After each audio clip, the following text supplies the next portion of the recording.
to play the shitty games that suck ass. He'd rather have a buffalo take a diarrhea dump in his ear. He'd rather eat the rotten asshole of a roadkill skunk and down it with beer. He's the angriest gamer you've ever heard.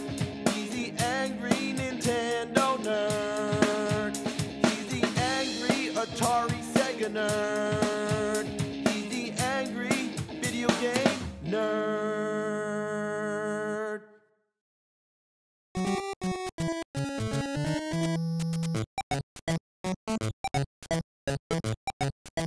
I have a lot of NES games. Look at all these fucking games.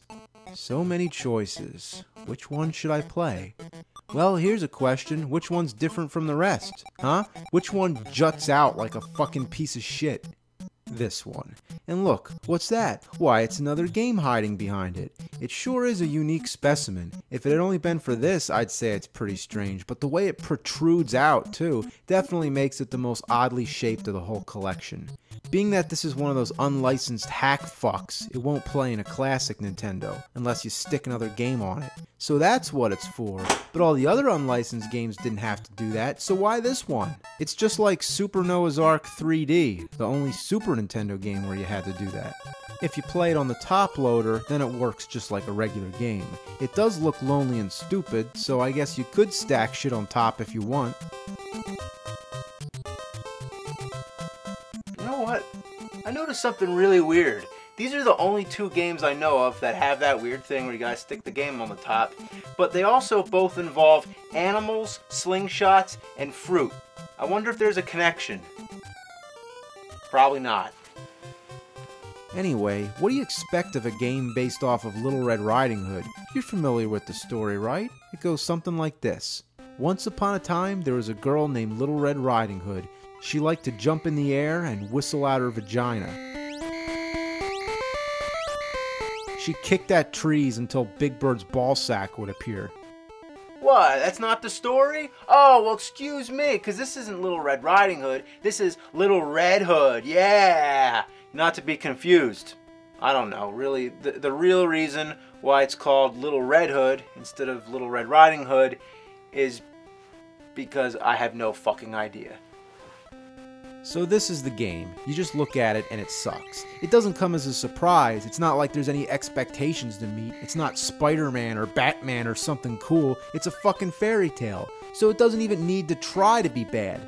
Well, just hold that thought, because pretty soon you're gonna see how it goes way beyond your wildest nightmares. The first thing you try to figure out is how to attack. The B button makes her kick, but it doesn't do a damn thing. It's like the stick in Dr. Jekyll and Mr. Hyde. Why do they give you an attack that doesn't do shit?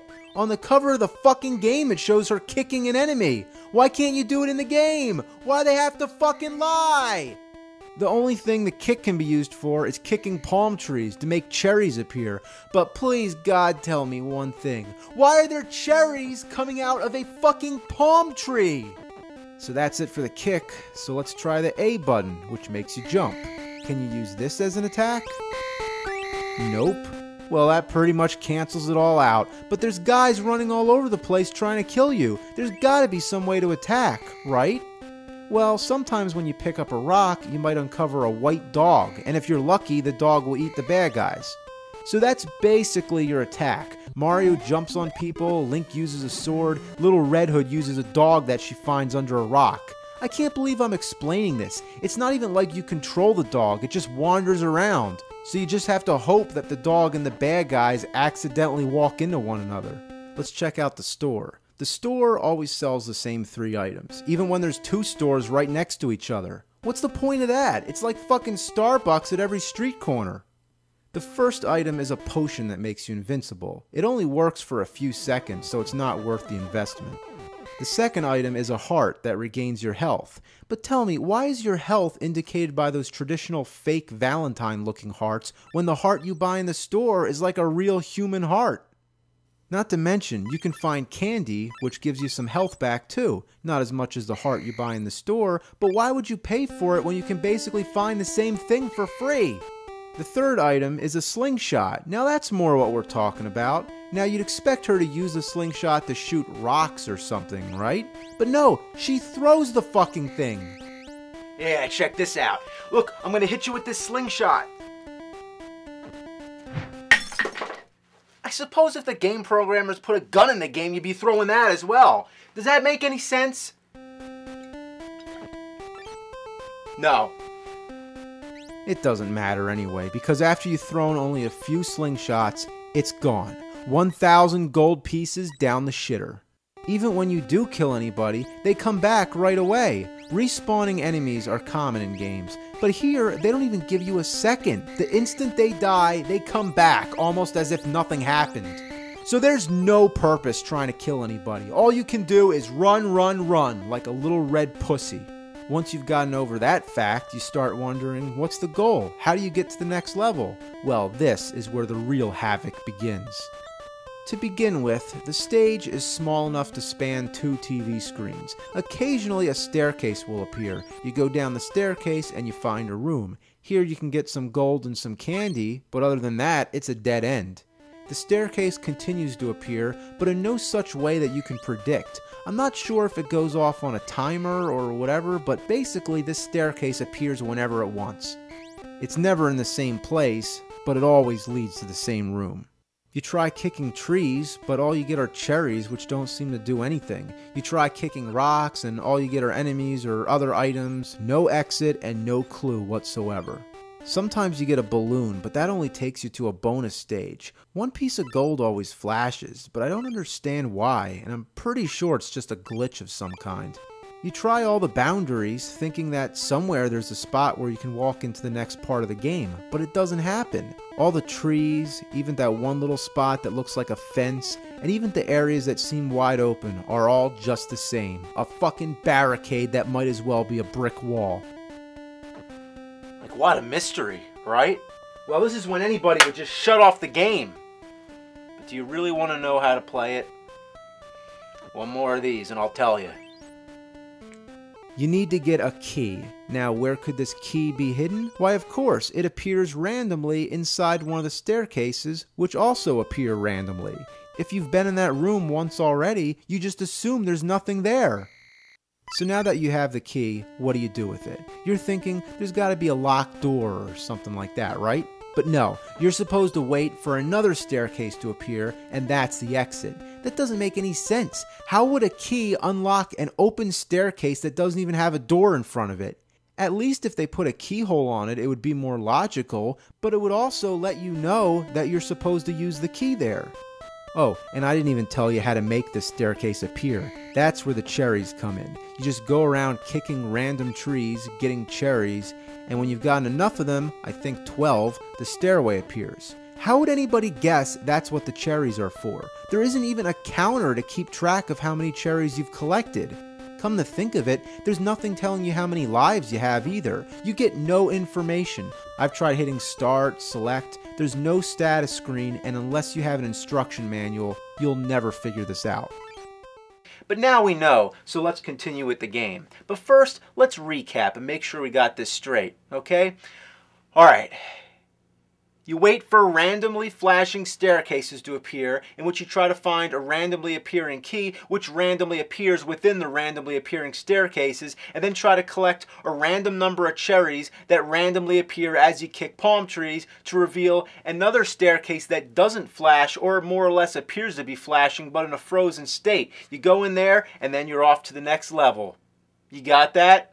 Well, good, because now all you got to do is do that 9 more times, and congratulations, you've learned the secret of playing Little Red Hood. The only thing you might be wondering now is what on earth does this have to do with the story of Little Red Riding Hood? Well, I'll tell you. Absolutely fucking nothing.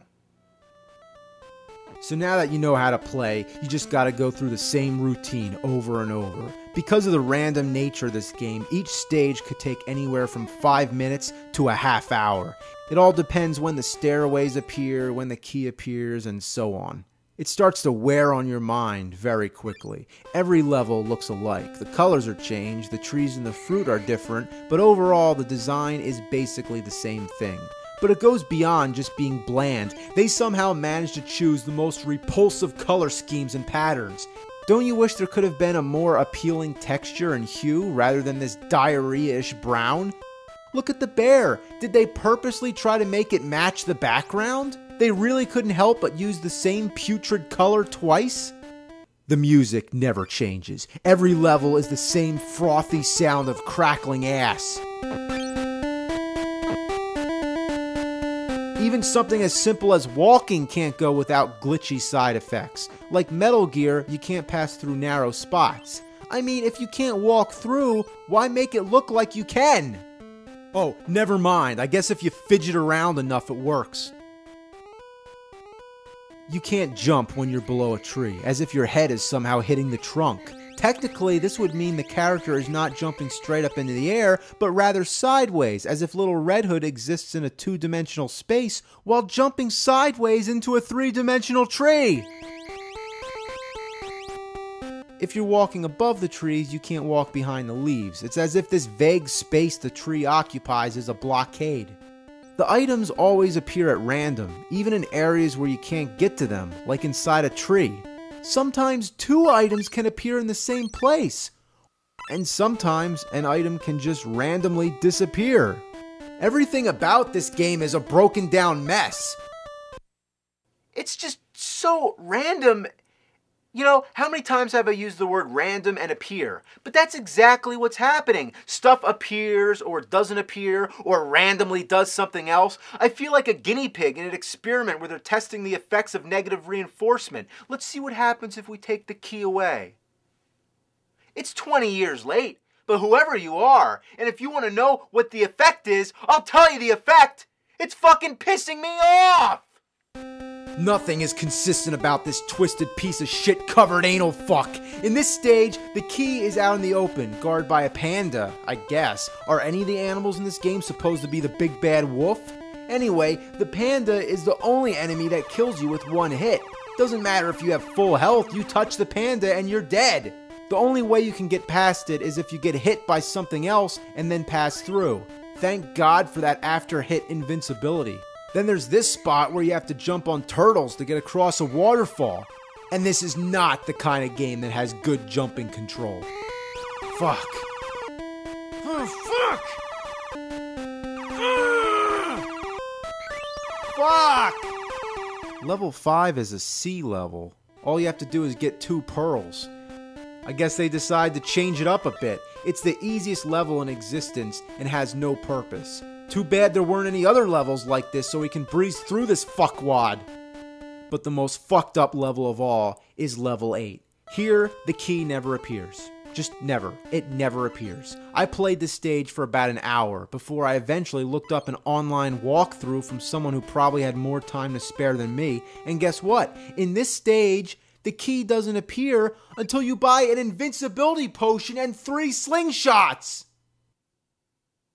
How would anybody know to do that? You go through the whole game, all of a sudden they throw you a curveball and change the fucking rules. Imagine if in Super Mario Brothers, if one level, you can't jump on the flagpole at the end. Unless first you collect exactly 29 coins, stomp 3 Goombas, and get a fire flower. You want to know how I feel now? I'm fucking enraged. You don't just change the rules like that. This is shit sauce. This is Dr. Jekyll and Mr. Hyde standards. And I'm still playing it. I don't even know why. I guess I can't resist being able to say I beat Little Red Hood. And you know what? I don't expect a good ending either. Why work hard on creating an elaborate ending when you've made the game so hard to figure out that there's not a chance in hell anyone would get that far? In fact, I expect a shitty ending. A fucking loathsome, ass-sucking shit heap of an ending. Oh, my dear Little Red Hood. Thank you for your coming.